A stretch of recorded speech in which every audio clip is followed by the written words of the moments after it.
김상식 감독 체제의 베트남 23세 이하 대표팀은 이번 대회에서 아시아 축구 지형을 뒤흔들었다는 평가를 받고 있습니다. 사우디아라비아에서 열린 23세 이하 아시안컵전까지만 해도 베트남은 다크호스보다는 하위권에 가까운 전력이었지만 조별리그 전 경기 승리로 8강에 오른 뒤 토너먼트에서도 집중력을 잃지 않았고 끝내 그동안 한 번도 넘지 못했던 한국을 꺾으며 3위를 차지했습니다. 이 성과는 한 경기의 기적이 아니라 최근 수년간 이어진 전술 개편과 세대 교체, 그리고 동남아 국제대회 3연속 우승으로 다져온 자신감이 하나로 모인 결과였습니다. 이번 대회를 통해 베트남은 더 이상 깜짝 돌풍이 아니라 아시아 무대에서 체계적으로 준비된 완성형 팀이라는 인식을 심었는데요. 김상식 감독이 구축한 베트남은 말 그대로 조직력으로 승부하는 팀이었습니다. 어떤 상대를 만나도 경기 리듬을 크게 잃지 않고 자신들이 설정한 템포와 패턴을 꾸준히 유지하는 것이 특징이었습니다. 한국전에서도 수비 라인을 지나치게 끌어내리지 않으면서도 영리한 압박으로 상대 빌드업 통로를 차단했고 수비와 미드필드 간 간격을 촘촘히 유지해 역습 상황에서도 균형을 잃지 않았는데요. 김 감독이 두려워하지 않되 방심하지도 않는다라고 강조한 말처럼 선수단 전반에 퍼져 있는 겸손한 자신감이 베트남 축구의 새로운 정체성으로 자리 잡았습니다. 한때 동남아 무대에서조차 체력 문제로 후반에 무너지는 경우가 잦았던 베트남은 이제 아시아 강호들과 맞붙어도 힘에서 쉽게 밀리지 않는 팀으로 변신했습니다.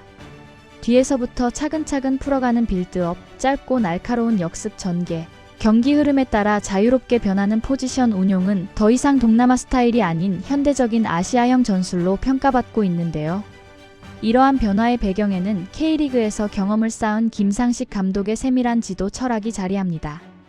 피지컬 트레이닝과 회복 프로그램, 데이터 분석 시스템까지 도입 정착시키며 선수들의 몸 상태와 전술 이해도를 동시에 끌어올린 것입니다.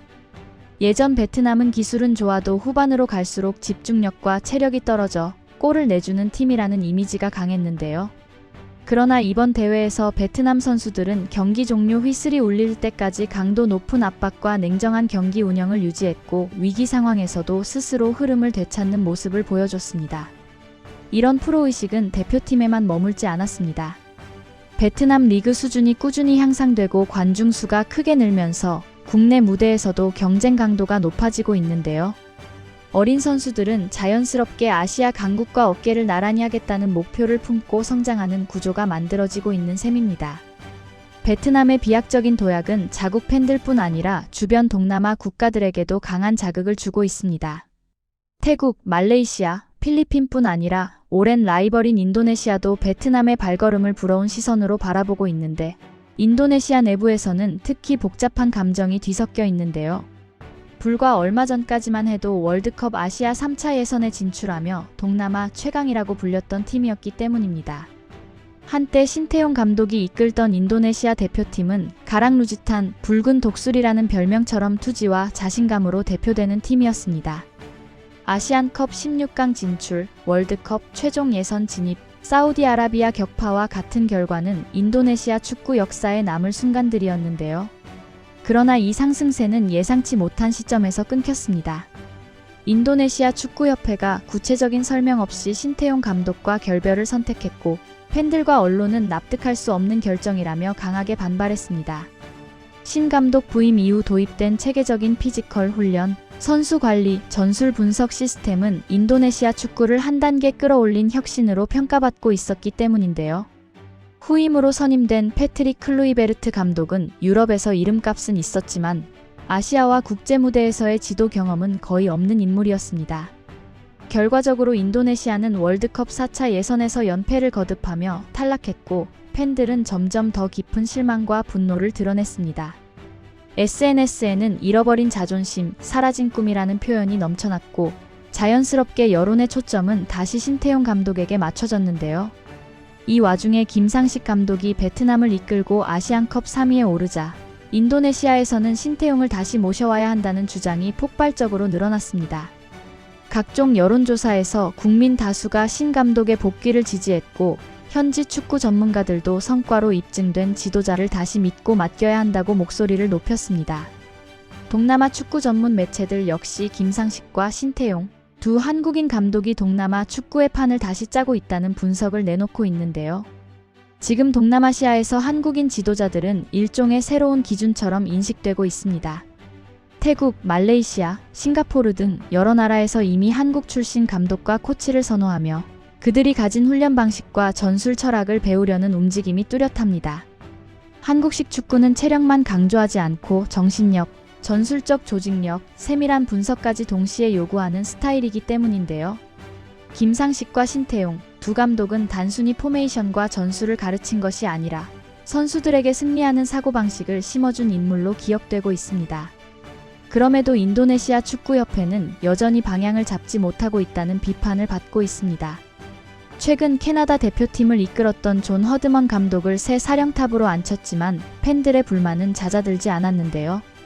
많은 축구 팬들은 각종 인터뷰와 SNS를 통해 우리는 이미 답을 알고 있었는데 그 선택을 하지 않았다라며 신태용 감독을 끝까지 신뢰하지 못한 축구협회의 판단을 아쉬워하고 있습니다.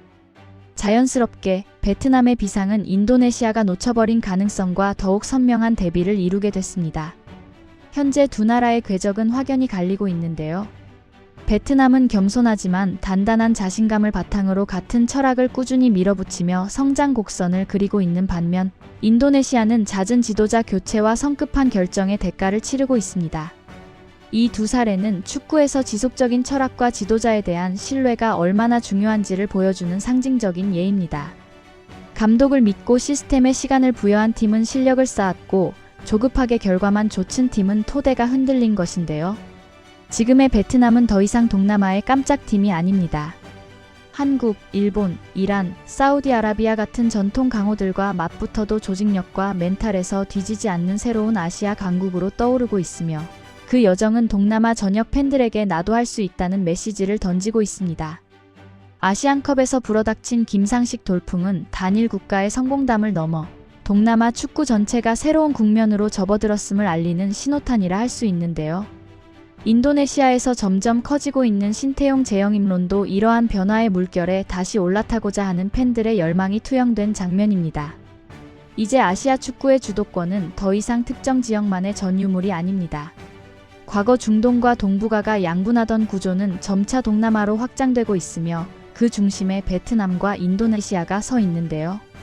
두 나라는 한때 도전자로만 인식됐지만 이제는 아시아 축구의 판 자체를 바꾸는 동력이 되고 있습니다.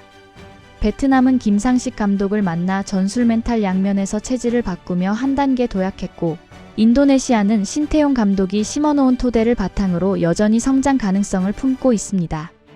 서로를 의식하며 경쟁하고 벤치마킹하는 관계가 동남아 전체 수준을 끌어올리고 있으며 그 과정에서 동남아는 이류 무대라는 오명을 벗고 아시아 축구의 새로운 축으로 부상하고 있는데요. 무엇보다 이 흐름의 밑바닥에는 한국 축구 지도자들이 보여온 흔들림 없는 철학과 열정이 자리하고 있습니다. 오늘 영상은 여기까지입니다. 다음 영상으로 또 찾아뵙겠습니다. 구독과 좋아요는 매일 더 나은 영상 제작 열정을 타오르게 합니다.